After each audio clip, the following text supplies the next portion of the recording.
Baik, Assalamualaikum warahmatullahi wabarakatuh. Waalaikumsalam warahmatullahi wabarakatuh. Malam. Malam hari ini saya akan menyampaikan materi mata kuliah Desain 2. Di mana mata kuliah Desain 2 itu ada 2 SKS dan dosen pengampunya saya sendiri. Jadi di mata kuliah Desain 2 ini kita melanjutkan mata kuliah sebelumnya, yaitu di Desain 1. Di mana di mata kuliah Desain 1 kalian sudah mengerjakan atau menyelesaikan tugas gambar, atau gambar yang lebih tepatnya itu gambar lens plan ya.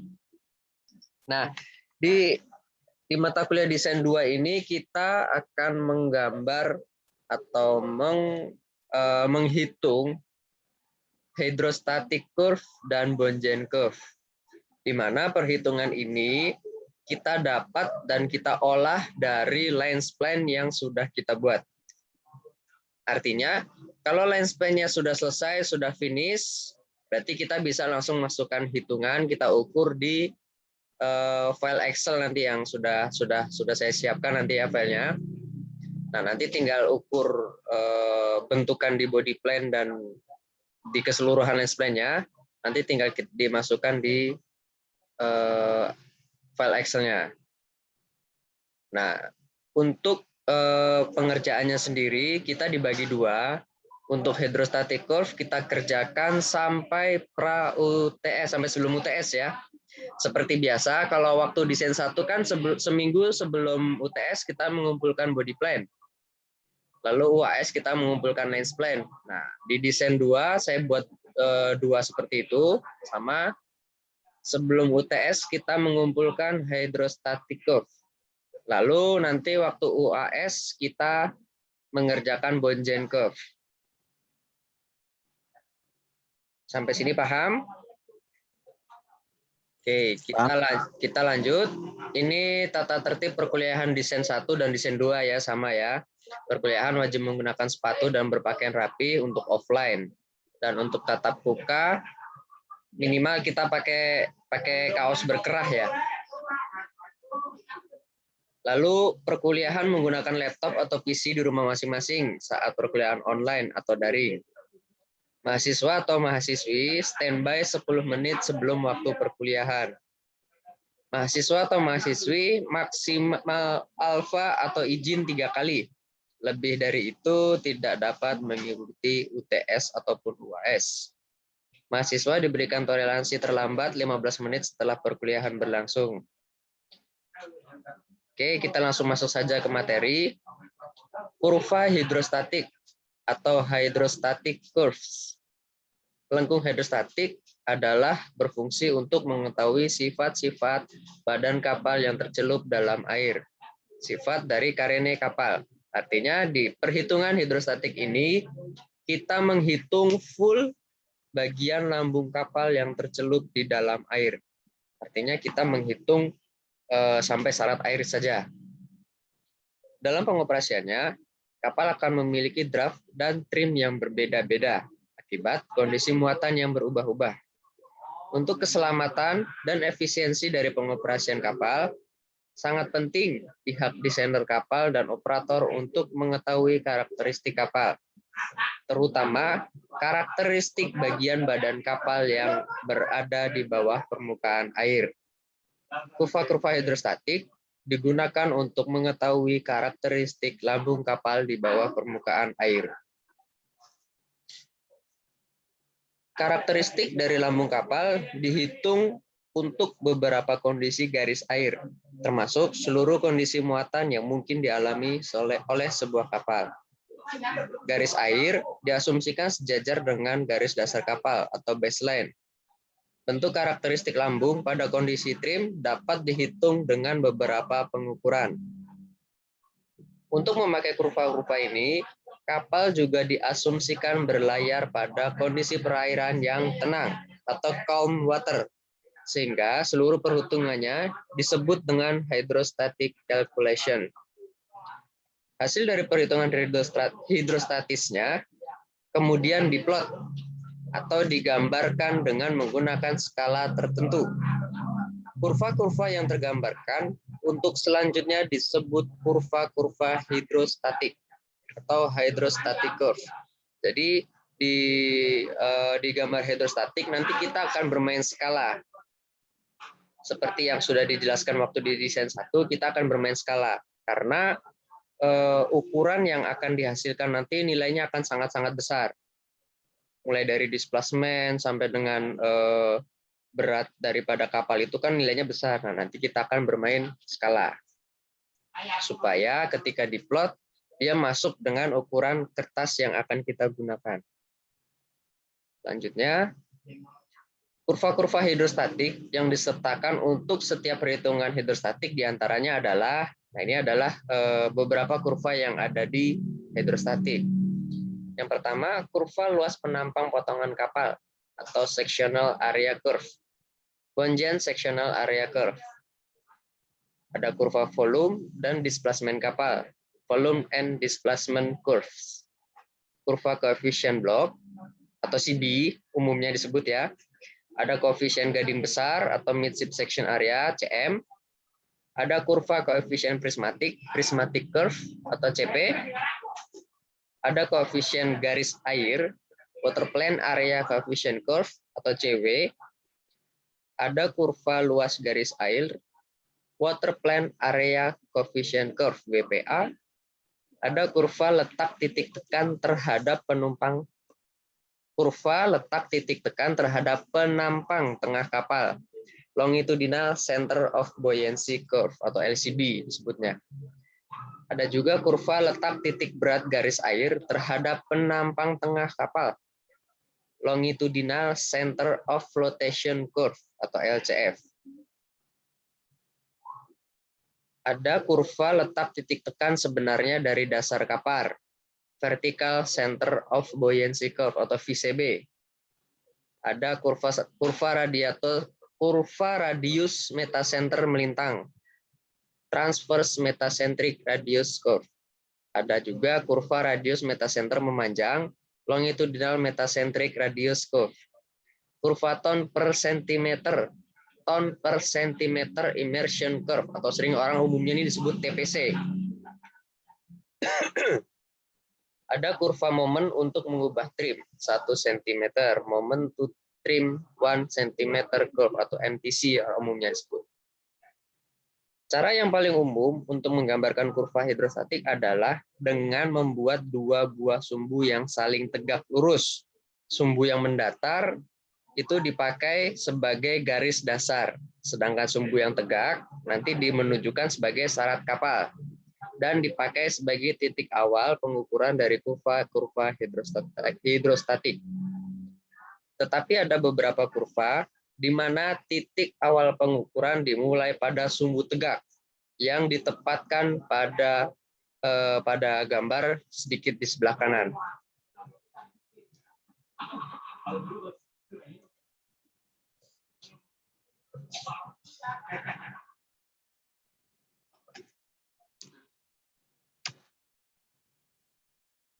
Nah, ini contoh contoh gambar kurva hidrostatiknya ya. Gambar-gambar kurva hidrostatik dapat dilihat. Nah, ini tadi yang sumbu mendatar itu di sini itu adalah displacementnya ya, nilainya. Di sini 0 sampai dengan 100. Lalu ke bagian atas itu adalah nilai syarat air kapal kalian. Artinya kan setiap mahasiswa memiliki tipe kapal yang dirancang berbeda-beda. Artinya di sini akan berbeda-beda dalam proses penyekalaannya. Begitu juga nanti dengan hasil angka yang dihitung, pembagiannya pun akan berbeda dengan yang akan digunakan di sini. Lalu untuk kapal baja, ukuran-ukuran kapal yang dipakai untuk menghitung kurva hidrostatik diambil dari gambar rencana garis. Seperti yang saya bilang tadi, diambil dari gambar lines plan. Di mana pada gambar ini adalah keadaan kapal tanpa kulit. Maka di dalam menentukan tinggi garis-garis air, pada gambar hidrostatik harus diperhitungkan tebal plat lunas atau keel-nya. Kalau kita menggunakan pakai kulit ya, kan kalau kita lens plane kan tanpa kulit. Kalau kita menggunakan kulit, kita tentukan dulu tebal keel-nya berapa. Nanti tebal plat lambungnya berapa. Nanti akan berbeda-beda lagi kalkulasinya.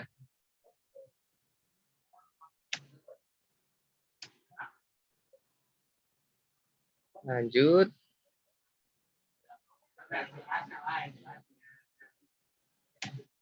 Nah, garis-garis air di bagian bawah dibuat lebih rapat untuk mendapatkan perhitungan yang teliti. Karena di bagian ini terjadi perubahan bentuk kapal yang sedikit besar atau cukup besar seperti terlihat pada gambar. Jadi ketika di bagian bottom dia memiliki volume yang lebih kecil. Karena apa? Karena di bagian tersebut setiap kapal pasti akan memiliki bilga. Ya, ada bilga radius, apalagi kalau kapal yang memiliki tipe lambungnya V, dia pastikan volumenya lebih kecil dibandingkan dengan yang ada di bagian atasnya. Nah, ini nanti perhitungannya akan berbeda di setiap syarat airnya. Lalu kurva ini menunjukkan luas bidang garis air dalam meter persegi untuk tiap bidang garis sejajar dengan bidang dasar. Ditinjau dari bentuk alas dari kapal, maka kita mengenal 3 macam kemungkinan bentuk kurva luas garis air. Nah, ini contoh bentuk lambung kapal yang memiliki rest of floor. Kalau yang dilihat dari anak panah ini kan ada putus-putus itu. Kalau di bagian lambung bawahnya kita perhatikan lagi, dia lebih sedikit mengangkat ya. Nah, itu namanya adalah rest of floor. Kalau kita lihat dari bentuk grafiknya yang di bagian kiri, dia titik poinnya berada di bagian tengah. Mulai dari 0, garis dasarnya ya. Baru nanti lengkung luasnya ke atas, smooth ke atas, sampai ke nanti area waterline. Dan ini adalah tinggi syarat airnya.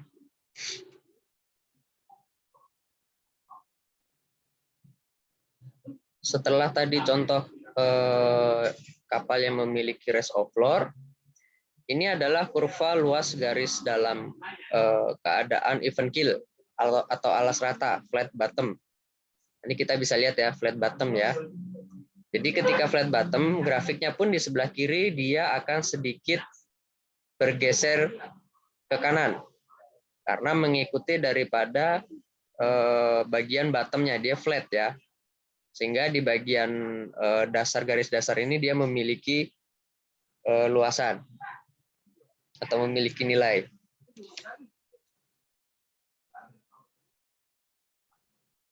Lanjut. Kurva-kurva ini menunjukkan volume bagian kapal yang masuk dalam air tanpa kulit dalam satuannya meter kubik. Displacement kapal dengan kulit di dalam air tawar massa jenisnya 1 dalam ton. Dan displacement kapal dengan kulit di dalam air laut massa jenisnya 1,025 dalam ton untuk tiap-tiap syarat kapal.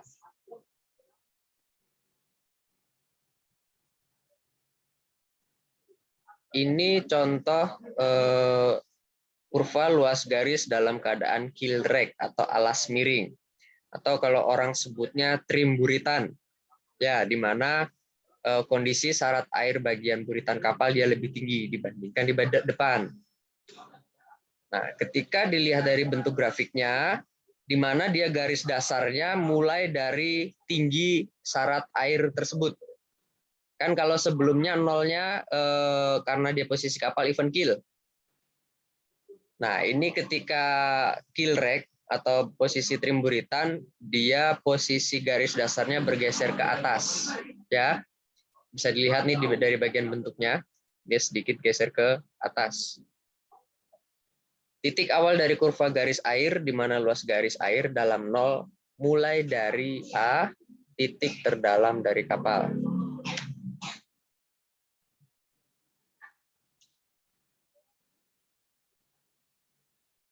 Nah, ini sebagai contohnya ya. Ketika dia kapalnya terjadi trim, maka garis dasarnya kita mulai lagi daripada tinggi si kapal tersebut tenggelam nih, bagian bawahnya nih ya. Yang dihitung adalah bagian sininya nih, bagian datarnya. Oke, nanti tugasnya itu kita coba saya coba share screen contoh gambar hidrostatik yang sesuai format Unsada ya, yang sudah ada. Nah, ini terlihat tidak? Kelihatan, Pak. Oke, kelihatan ya. Nah, ini contoh kurva hidrostatik yang akan kita buat nanti. Nah, ini ada nanti garis yang dinamakan KB, Keel to Buoyancy. Ada juga nanti TPC, ton per sentimeter. Di mana nanti dari kurva hidrostatik ini, kan kita kadang sering ditanya, ketika muatan maksimal TPC-nya kita tahu ya. Syarat air maksimal kita TPC-nya kan memiliki nilai. Nah, kita ditanya, Pak, kalau di syarat airnya 4 meter, 4, sekian meter, TPC-nya berapa, Pak? Kita bukan nih hidrostatiknya. Kita bisa baca, oh, di syarat air sekian, nilai TPC-nya sekian nih. Jadi kita punya acuan dari gambar yang sudah kita buat. Lalu ada TBM, Transverse Buoyancy to Metacenter, ada TKM, LKM, LBM. Ada juga di sini displacement mode dan displacement include. Nah, nanti dari displacement ini, kalau ketika syarat air penuh kan kita bisa menghitung ya nilai displacementnya berapa ya. Timbul lagi pertanyaan, Pak, kalau ketika tidak muatan penuh, syarat air misalnya penumpangnya cuma separohnya, otomatis kan syarat air lebih rendah. Berapa nilai displacementnya, Pak? Kita bisa hitung dari hidrostatik kita. Nah, ini yang dibilang tadi di bagian sebelah kanan, penggambaran garis-garis kurvanya itu untuk beberapa ordinat ya, seperti nilai CM, CW, CP, CB, DDT, midsip F, dan midsip B.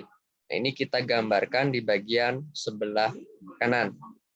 Untuk gambarnya ini nanti saya upload di portal. Jadi ini contoh proporsional gambarnya ya. Agak buram ya. Nah, ini syarat air 6,3 meter. Jadi bentuknya tuh proporsional. Maaf. Nah, tidak terlalu tinggi, tidak juga terlalu rendah. Jadi ketika proses pembacaan gambar, dia pandangan secara mata itu jelas. Nah, untuk yang garis mendatar ini nilai 0 sampai 100 saja. Supaya mempermudah jarak untuk penghitungan volume displacement-nya nanti nih, atau displacement. Karena nanti kita akan bermain skala di sini. Supaya pembagiannya lebih mudah. Sampai di sini ada yang mau ditanyakan?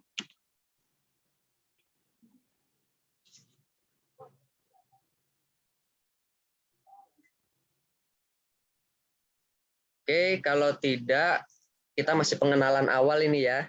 Kita sedikit refreshing. Saya kasih tugas, karena kebanyakan ini kayaknya kemarin nih, kebanyakan santai nih, sudah liburan. Udah jalan-jalan jauh nih kayaknya Pak Riki ya. Belum, Pak. Ya, belum.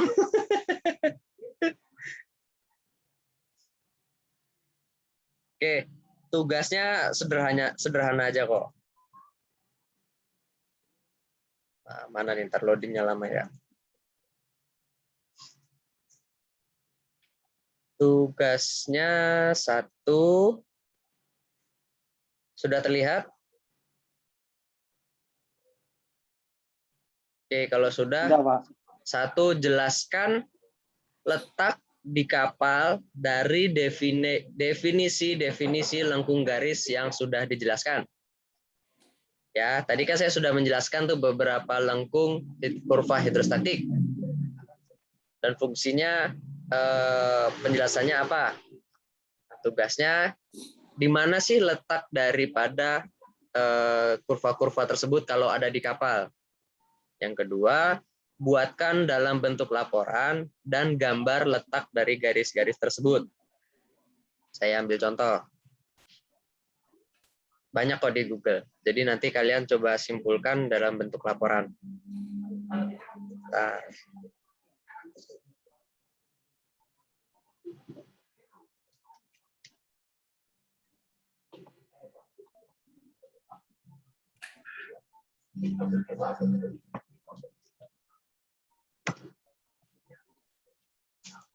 Saya share screen dulu. Nah, sudah terlihat. Ini saya ambil contoh longitudinal center of buoyancy. Nah, seperti ini ya. Di sini kan bagian tengah kapal nih, saya ambil contoh nih. Ini LCB. Letaknya di bagian ini kapal nih, bagian tengah kapal. Kalau ini secara penampang atas di bagian tengah kapal. Kalau di bagian tampak samping di bagian sini, tampak depan, kalau ini VCB nih secara vertikal. Nah, silakan kalian cari. Ini sebagian contoh saja. Sampai sini paham tugasnya? Ya, Pak. Insya Allah, Pak. Kalau dilihat ya Yung. Tulis tangan. Ini aja dibikin di apa namanya, laporan aja di Word aja. Oh, di Word. Oh, Iya. itu gambarnya gimana? Gambarnya nanti kan kamu bisa copy paste. Misalnya kamu penjelasannya apa, nanti kamu copy paste gambarnya. Kalau kamu mau buat penjelasan sendiri silahkan. Oh iya, baik. Intinya supaya Yap. kamu paham nih, misalnya LCB, misalnya gambar dulu. Terus LCB itu dari titik ini ke titik ini loh. Oh iya ya. Oke. Paham tugasnya? Kalau selanjutnya saya mau coba sedikit ngulik-ngulik aja. Kalau dilihat dari pengertian apa namanya, kurva garis hidrostatik ini, saya mau nanya, fungsinya lagi itu untuk apa sih? Fungsi lainnya daripada hidrostatik? Kan kalau tadi saya jelasin kan mengetahui karakteristik badan kapal. Ya, kalau dari definisi yang sudah saya jelaskan, fungsi lainnya untuk apa sih? Ada displacement, ada KB.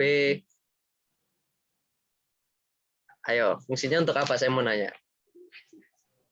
Menghitung kapal, Pak, mungkin ya? Ya? Menghitung draft. Ya, bisa menghitung draft. Lebih spesifiknya.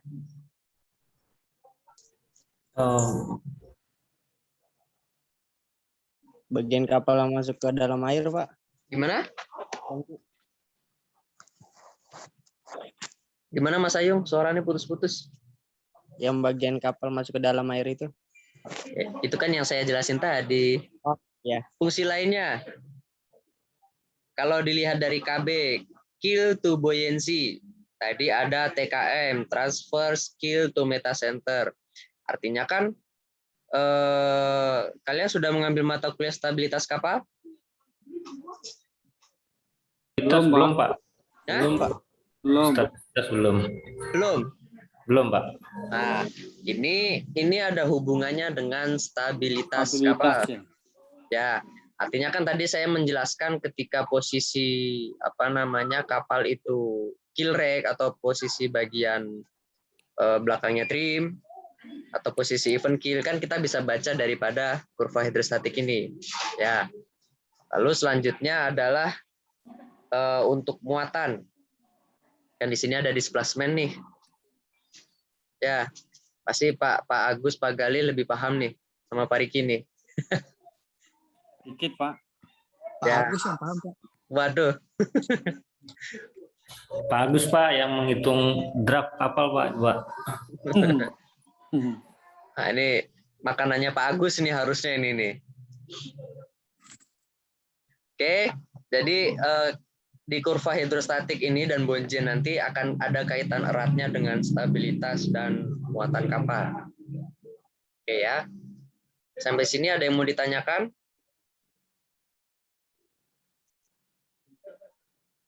Pas, Pak. Oke, kalau sudah pas, berarti pertemuan pertama kita sampai sini dulu ya. Kita lanjutkan lagi minggu depan. Pak, Tugas tugasnya pertama. sampai kapan Pak? Izin Pak. Ya, Tugasnya sampai kapan Pak? minggu depan. Oh, minggu Jadi depan. nanti saya menjelaskan, kalian sambil kasih tugasnya saja. Baik, baik. Oke.